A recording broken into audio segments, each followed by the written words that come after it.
नमस्कार दोस्तों, स्वागत है आपका द पॉलिटिकल टेस्ट में और मैं हूं अजय सिन्हा। दोस्तों, उत्तर प्रदेश में कानून व्यवस्था की बात की जाती है। बात की जाती है कि उत्तर प्रदेश में जब से बीजेपी की सरकार बनी है कानून व्यवस्था अव्वल हो गई है। लेकिन लगातार जिस तरह के मामले सामने आ रहे हैं उसने कानून व्यवस्था पर सवालिया निशान खड़े कर दिए हैं। और हाथरस से भी एक ऐसा ही मामला सामने आया है जहां पुलिस प्रताड़ना से तंग आकर दो भाइयों ने अपनी जान दे दी। दोस्तों, खबर क्या है वो मैं पहले बता देता हूं। खबर है जहां पर लिखा हुआ है रक्षक बना भक्षक। ये खबर जो है बहुत ज्यादा उत्तर प्रदेश में चल रही है। जागरण ने छापी है, लिखा है रक्षक बना भक्षक। हाथरस पुलिस के उत्पीड़न से तंग आकर दो भाइयों ने दे दी जान, थाने में नहीं दर्ज हुई एफआईआर। अंदर लिखा है आगरा न्यूज, बरहन के रूपधनु गांव में दो भाइयों ने जान दे दी। शनिवार को छोटे भाई संजय का गांव के बाहर खेत में पेड़ से लटका हुआ शव मिला। वहीं सोमवार 24 जून की दोपहर बड़े भाई प्रमोद ने भी आत्महत्या कर ली। गांव के बाहर मंदिर के पास प्रमोद का भी पेड़ से लटकता हुआ शव मिला। जो आरोप है स्वजनों ने, मतलब परिवार वालों ने आरोप जो लगाया है वो थाने के दरोगा पर उत्पीड़न का आरोप लगाया है। दोस्तों, सबसे बड़ी बात यह है कि एक तरफ कानून व्यवस्था की बात की जाती है, हर आदमी को न्याय मिलने की बात की जाती है, लेकिन जब इस तरह के मामले सामने आते हैं तो पता चल जाता है कि लोगों को न्याय मिल पा रहा है कि नहीं। लोगों को किस तरह से, गरीब लोगों को पुलिस उत्पीड़न का शिकार होना पड़ रहा है। और हाथरस वाला मामला जीता जागता उदाहरण है। लेकिन इस मामले के आने के बाद, दो भाइयों की जब जान गई, तो इस मामले के बाद जो है लोगों को अब बीएसपी सुप्रीमो मायावती की याद आ रही है। बीएसपी सुप्रीमो मायावती के शासनकाल की याद आ रही है, जहां बीजेपी की सरकार यह दावा करती है कि उसके शासनकाल में कानून व्यवस्था अव्वल है।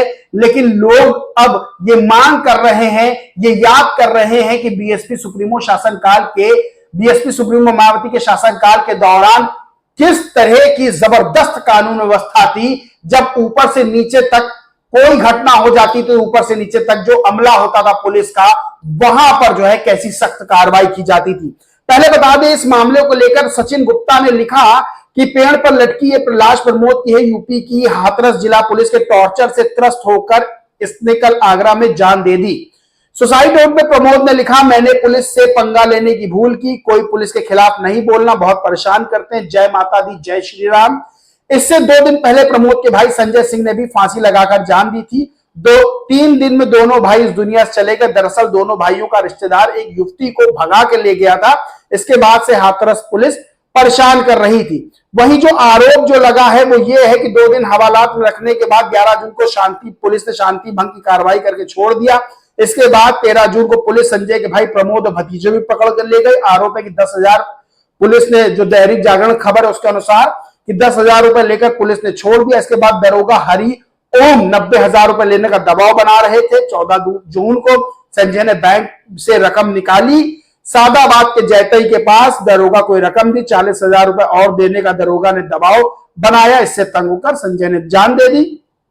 वहीं दरोगा पर लाइन हाजिरी की कार्रवाई हुई, उसके खिलाफ मुकदमा क्यों नहीं लिखा गया, इस तरह के आरोप है। दैनिक जागरण की एक खबर है।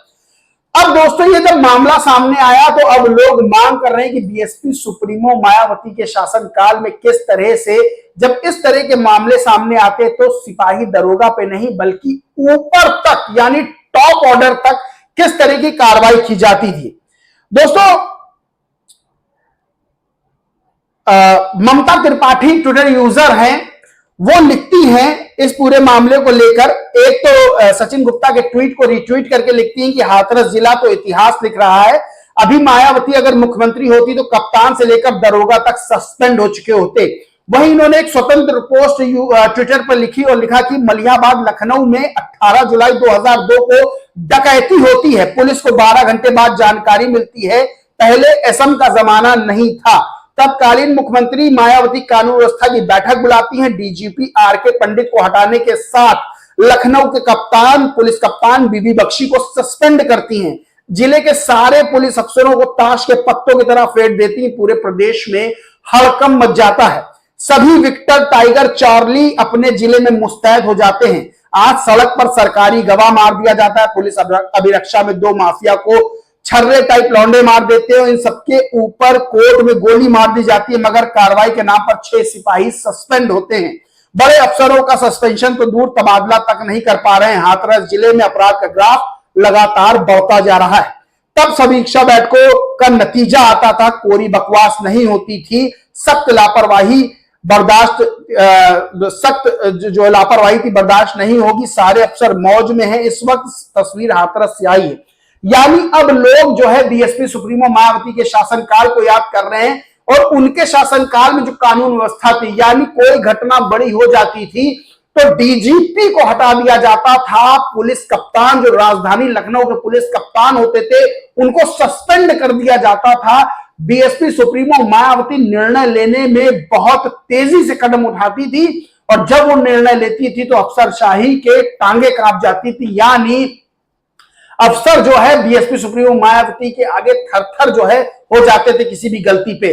वो कानून व्यवस्था को लोग अब याद कर रहे हैं। दोस्तों 2007 से 2012 तक जब पूर्ण बहुमत की बीएसपी सुप्रीमो की सरकार थी तो जो विकास के काम थे, जो कानून व्यवस्था टाइट थी, वो बहुत से जो है चीजें सामने थी। और अब जो है जब 2012 के बाद अखिलेश यादव की सरकार आई 17 तक, उसके बाद लगातार बीजेपी की सरकार, योगी आदित्यनाथ मुख्यमंत्री हैं, अब तो बुलडोजर की सरकार कहते हैं, कानून व्यवस्था की बात करते हैं, लेकिन बहुत से ऐसे मामले सामने आ रहे हैं जब जो है ये पता चल रहा है कि कानून व्यवस्था पर सवालिया निशान खड़े हो रहे हैं। तो जब सवालिया निशान खड़े हो रहे हैं, हाथरस जैसा मामला सामने आता है पुलिस उत्पीड़न का, तो साफ तौर पर अब लोग मांग करने लगे हैं कि बीएसपी सुप्रीमो मायावती के शासनकाल को और उनके शासनकाल में जो कानून व्यवस्था थी। दोस्तों सबसे बड़ी बात क्या है कि लोग जब सारी चीजों को देख लेते हैं उसके बाद जो है उनको कानून व्यवस्था याद आती है, उनको लगता है कि हाँ भाई कानून व्यवस्था सरकार होनी चाहिए।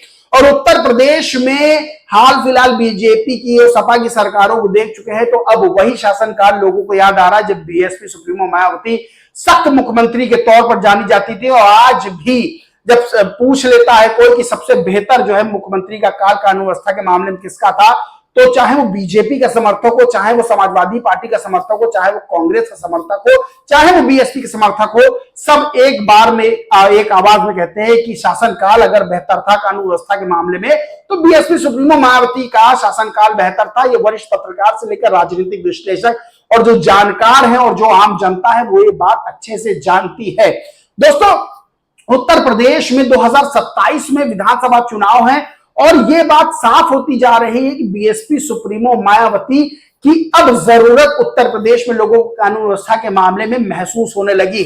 और जिस तरह से 2024 में भले ही जो है बीएसपी का जो रिजल्ट रहा वो अच्छा नहीं रहा, नतीजे जो रहे वो मन मुताबिक बीएसपी सुप्रीमो मायावती के नहीं रहे, लेकिन जब कानून व्यवस्था की बात आ रही है और राज्य के चुनाव की यानी विधानसभा चुनाव की बात आ रही है तो साफ तौर पर कहीं ना कहीं बीएसपी सुप्रीमो मायावती का पलड़ा भारी होता दिखाई दे रहा है। यानी लोग, वरिष्ठ पत्रकार और आम लोग भी ये अब चाहने लगे हैं कि बीएसपी सुप्रीमो मायावती का शासनकाल वापस आए, क्योंकि उसमें अगर देखा जाए तो चाहे वो दंगों की बात हो, चाहे पुलिस टॉर्चर की बात हो, चाहे अफसरों की लेट लतीफी, अफसरों की लापरवाही की बात हो, और चाहे जो है सत्ताधारी दल के नेताओं पुलिस की जो है टकराव की बात हो, ये सब देखने को नहीं मिलता था। इसलिए अब ये माना जा रहा है कि बीएसपी उत्तर प्रदेश में बेहद मजबूत होकर सामने आ रही है। और जब आम जनता इस तरह की मांग सोशल मीडिया पर करने लगे और ये याद करने लगे बीएसपी सुप्रीमो मायावती के शासनकाल या किसी भी सरकार के शासनकाल को कि वो बेहतर थी, खुलकर कहे तो ये समझ लीजिए कि एक अंडर करंट जो है दौड़ रहा है लोगों में, और लोग अब ये मानने लगे हैं कि बीएसपी सुप्रीमो मायावती को के शासनकाल को वापस आना चाहिए, उनको जो है सत्ता सौंपनी चाहिए।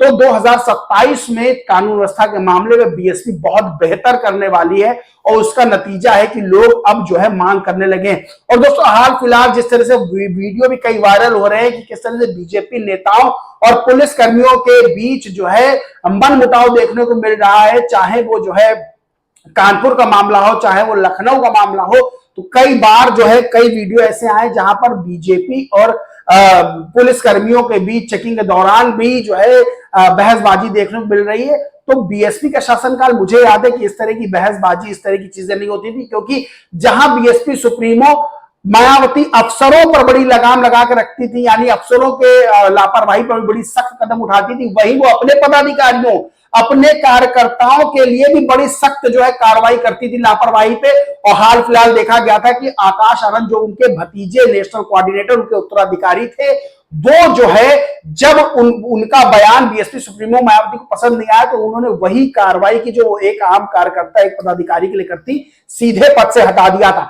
तो बीएसपी सुप्रीमो अपने शासन के लिए, अपने निर्णयों के लिए, अपने फैसलों के लिए जानी जाती है और लोग ये मांग कर रहे हैं कि अब बीएसपी सुप्रीमो मायावती कानून व्यवस्था के मामले में जो उनका शासनकाल बेहतर था, अब याद कर रहे हैं और ये कहीं ना कहीं मांग की जा रही है कि अब उनका शासनकाल वापस आना चाहिए। दोस्तों, इस पूरे मामले पर आपका क्या मानना है, क्या कहना है, कमेंट करके जरूर बताएं। वीडियो अच्छा लगा तो लाइक करें, शेयर करें और चैनल को सब्सक्राइब नहीं किया तो सब्सक्राइब करके बेल आइकन जरूर दबा लें। जय हिंद, जय भारत।